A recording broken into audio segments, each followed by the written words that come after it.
Hello everyone, my name is Chef Magela. Today I just want to take you through how to unpack the Purple Becor airbrushing kit components and maybe give you a few tips on how best to realize the full potential of your gadget before you start using it.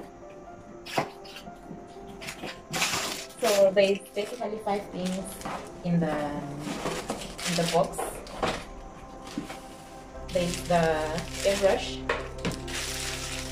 the air hose. This is a manual. There is your compressor, it's a mini compressor, your airbrush holder, and your power supply.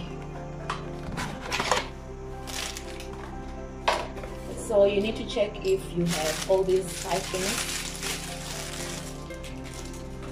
So basically how an airbrushing kit works is, it's a kit. These things, they work together hand in glove. You can't use the compressor without an airbrush or use an airbrush without either of these. So it's a kit. Make sure you have all the 5 components. So I'm just going to show you how you assemble the kit.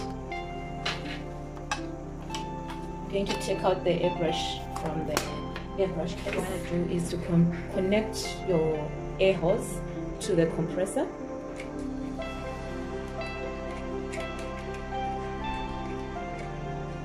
Make sure that it's nice and tight because you don't want any air leaking from your compressor. So the compressor is responsible for blowing out air through the air hose to your airbrush via the air hose. You make sure that it's nice and tight as well here, no air leaks, because all the air is supposed to come from the compressor to the air hose. Then the next thing you want to do is to plug your power supply. Make sure that your power supply is working, your socket rather. Then you plug your airbrush holder. Then you put your airbrush on the airbrush holder like this. So that is basically how you connect the components of the airbrushing kit. You forgot to connect the power. Then you test if it's working. As you can see, it is powered on and it's perfectly working. So what happens is the mini compressor produces air. It blows the air through the air hose to your airbrush, and this is called a color cup. This is where you put your diluted lustre or your color that you want to airbrush with. So to start airbrushing, you need to pull this latch back so that you open this end right here. I'm just going to demonstrate using water. This is the color picker. It's one of the components in your airbrush case.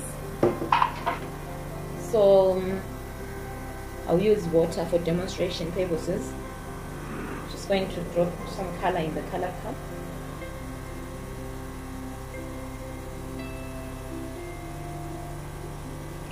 So as you can see, right now there is nothing that is coming out because we haven't opened here. So to open and start airbrushing, you need to pull the latch to the back like this, and then you can start airbrushing on your cake. If you want to be doing designs and patterns, you'll be moving your hand accordingly. So that is basically how you connect your airbrushing kit components together, and maybe just to give you tips on how to realize the full potential of this gadget. As you can see, the nozzle where your color is going to be coming out from is really small. That's about 0.3 millimeters. When you pour your airbrush colors in the cup, you need to make sure that you use the thinnest possible consistency, because if your color is too thick, it's going to clog this part here and nothing will come out when you try to airbrush. So make sure that you use the thinnest consistency as possible. So you want to take note of this, the consistency of your food colors. Use the thinnest consistency, and also use the finest particle size for your lustres. Another key point to note is cleaning your airbrush each and every time you use it. I'm going to do a video where I'll demonstrate the proper and the most recommended way to clean your airbrush to avoid clogging in the future. Thank you so much, guys, for listening. I hope these tips are going to help you realize the full potential of your gadget.